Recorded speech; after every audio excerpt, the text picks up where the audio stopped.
పవన్ కళ్యాణ్ తోని మాట్లాడవా బావా అని అల్లు అరవింద్ అయితే చిరంజీవికి అడిగారట. అసలు టికెట్ల విషయం గురించా లేకపోతే అల్లు అర్జున్ కేసు విషయంలో మాట్లాడారా ఏంటి? లేదు, ఈ టికెట్ల పెంపు విషయంలో కాదు, అల్లు అర్జున్ కేసు విషయంలో కాదు, మొత్తం టాలీవుడ్ ఇండస్ట్రీని దృష్టిలో పెట్టుకుని ఆయన అడిగినట్టు తెలుస్తుంది.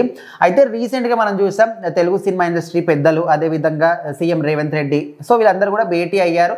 ఆయన మాత్రం కరాఖండిగా టికెట్ల రేట్ల పెంపు విషయంలో కానీ బెనిఫిట్స్ వాళ్ళ విషయంలో నేను మాత్రం పర్మిషన్ ఇవ్వను అని క్లారిటీగా చెప్పేశాడు. సో ఇప్పుడు ఆ భేటీ అయిపోయిన తర్వాత ఏం జరిగిందంటే ఇక్కడ అల్లు అరవింద్ వెళ్ళి చిరంజీవితోని మాట్లాడాడు. కాసేపు మాట్లాడిన తర్వాత అక్కడ కొన్ని విషయాలు చెప్పాడు. సో ఇక్కడ ఆల్రెడీ తెలంగాణ గవర్నమెంట్ మనకైతే పర్మిషన్ ఇవ్వట్లేదు, ఖచ్చితంగా తెలుగు సినిమా ఇండస్ట్రీ మొత్తానికి కూడా ఇది ఒక మైనస్ పాయింటే. అయితే ఇప్పుడు సంక్రాంతికి గేమ్ చేంజర్ సినిమా రాబోతుంది, దాంతోపాటు ఇంకా 2 సినిమాలు రాబోతున్నాయి, తర్వాత మీ సినిమా విశ్వంబర సినిమా కూడా రాబోతుంది. అంటే ఈ సినిమాలని కాదు, అసలు ఈ తర్వాత వచ్చే ఏ సినిమాలు అయినట్టు కూడా ఖచ్చితంగా ఇలాంటి ఇది ఒక మైనస్ పాయింట్, నష్టాలే మిగులుతాయి. సో దీన్ని దృష్టిలో పెట్టుకొని సో ఇప్పుడు ఇక్కడ ఏపీలో డిప్యూటీ సీఎం పవన్ కళ్యాణ్ ఉన్నాడు. సో ఆయనతో పాటు మీరు మాట్లాడండి, కనీసం ఇక్కడైనా మైనస్ పాయింట్ ఆల్రెడీ వచ్చేసింది, సో కనీసం అక్కడైనా మనకు నష్టాల్లో కూరుకుపోకుండా అక్కడైనా మనకు పర్మిషన్ ఇస్తారేమో, పవన్ కళ్యాణ్ తోని మాట్లాడు బాబా అనే విధంగా చిరంజీవితోని అల్లు అరవింద్ చెప్పడం జరిగిందంట.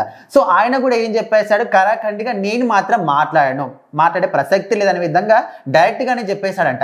ఎందుకంటే ఆల్రెడీ అల్లు అర్జున్ చేసిన దానికి కొంత మేరకు ఆయన కోపంగా ఉన్నాడు. అంటే ఎంత సపోర్ట్ చేసినప్పటికీ కూడా తన రక్తాన్ని తను పోనిచ్చుకోడు. సో ఆటోమేటిక్గా ఆయన సపోర్ట్ చేశాడు, బెయిల్ వచ్చేటట్టు చేశాడు, అంతా పక్కన పెడితే కొంత మేరకు అయితే అల్లు అర్జున్ మీద కొంచెం అయితే ఆయన సీరియస్గానే ఉన్నాడు. సో ఇది ఒక పక్కన పెడితే, అదేవిధంగా ఆల్రెడీ గత ప్రభుత్వ హయాంలో జగన్మోహన్ రెడ్డి దగ్గరికి వెళ్ళినప్పుడు టికెట్ల పెంపు విషయంలోనే వీళ్ళందరూ పెద్దలందరూ వెళ్ళినప్పుడు ఆయన చేసిన అవమానానికి కావచ్చు, అది కూడా ఇంకా ఆయన గుర్తుంది. సో ఇప్పుడు కూడా అక్కడ నా తమ్ముడని నేను చూడను, ఒక డిప్యూటీ సీఎం గానే చూస్తాను. సో అలాంటిది నేను మాత్రం ఇప్పుడు కూడా వెళ్ళి అడగలేను. కాకుండా ఎంత ఫ్యామిలీ అనుకున్నా కూడా ఇప్పుడు ఒక విషయానికి సంబంధించి ప్రభుత్వం అంతా ఒకవైపు నేను ఒక వైపు ఉంటే ఖచ్చితంగా ఆయనకు ఫ్యూచర్ లో ప్రాబ్లం అవుతుంది. ఇప్పటి వరకు జనాలు ఆయన నమ్ముకుంటూ ముందుకు వస్తున్నారు.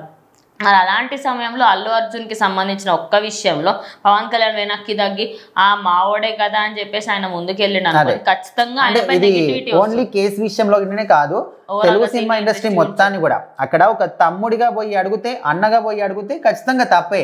అందుకోసమని ఆయన గత ప్రభుత్వ హయాంలో జరిగిన దాన్ని దృష్టిలో పెట్టుకొని ఇప్పుడు కొంతమేరకు ఆల్రెడీ ఆగ్రహంతో ఉన్నాడు, ఇదంతా కూడా దృష్టిలో పెట్టుకుంటే ఆయన మాత్రం డైరెక్ట్గానే చెప్పేశాడు, నేను వెళ్ళి మాట్లాడను అనే విధంగా చెప్పేశాడు. ఎందుకంటే ఇప్పుడు ఆయన వెళ్ళి మాట్లాడతాడు, ఓకే అన్న అభిమానమో లేకపోతే ఏదో ప్రేమ అడ్డం వచ్చి ఒప్పుకున్నాడు అనుకో, ఖచ్చితంగా ఇప్పుడు అక్కడ రాష్ట్ర ప్రజలందరూ కూడా వ్యతిరేకమయ్యే అవకాశం ఉంది. ఎందుకంటే ఇప్పుడు తెలంగాణ రాష్ట్ర ప్రభుత్వం ఒక నిర్ణయం తీసుకుంది, అక్కడ ప్రజల్ని దృష్టిలో పెట్టుకొని వాళ్ళ ప్రాబ్లమ్స్ని వాళ్ళ సెక్యూరిటీని ఉద్దేశంలో పెట్టుకొని ఒక నిర్ణయం తీసుకుంది. ఎందుకంటే బెనిఫిట్ షోలు కావచ్చు, టికెట్ల విషయంలో కావచ్చు, నైట్ టైంలో బెనిఫిట్ షోలు ఉంటాయి కాబట్టి వాళ్ళకి ఏ రకంగానైనా ఒక్కరికైనా ప్రాబ్లం కావచ్చు అనే విధంగా వాళ్ళు ఒక నిర్ణయం తీసుకున్నారు. మరి ఇప్పుడు ఆంధ్రప్రదేశ్ ప్రభుత్వం కూడా ఈ నిర్ణయానికి కట్టుబడి ఉంటుందా, వాళ్ళు ఈ నిర్ణయాన్ని ఆమోదిస్తారా, లేకపోతే లేదు ఏదైతే మనకేముందని పర్మిషన్ ఇస్తారా, ఈ కన్ఫ్యూజన్లో ఉన్నప్పుడు సో ఆల్రెడీ ఇప్పుడు ప్రజలందరూ కూడా కొంతమేరకు కోరుకుంటున్నారు, అక్కడ ప్రభుత్వం ప్రజల్ని దృష్టిలో పెట్టుకుని నిర్ణయం తీసుకుంది. మరి మీరు కూడా ప్రజల సంక్షేమాన్ని కోరుకున్న వాళ్ళైతే మీరు కూడా నిర్ణయం తీసుకోవడానికి కొంతమేరకు ఒత్తిడి కూడా వస్తుంది. సో ఇలాంటి సందర్భాల్లో ఇక్కడ చిరంజీవి వెళ్ళి పవన్ కళ్యాణ్ అడిగితే ఆయన పర్మిషన్ ఇస్తే ఖచ్చితంగా ఇది రాష్ట్ర ప్రజలందరూ కూడా పవన్ కళ్యాణ్కి వ్యతిరేకమయ్యే అవకాశం కూడా ఉంటుంది. సో అందుకోసమని ఆయన మాత్రం డైరెక్ట్గా నేను మాట్లాడిన దీని గురించి అయితే అనే విధంగా అయితే చెప్పాడు.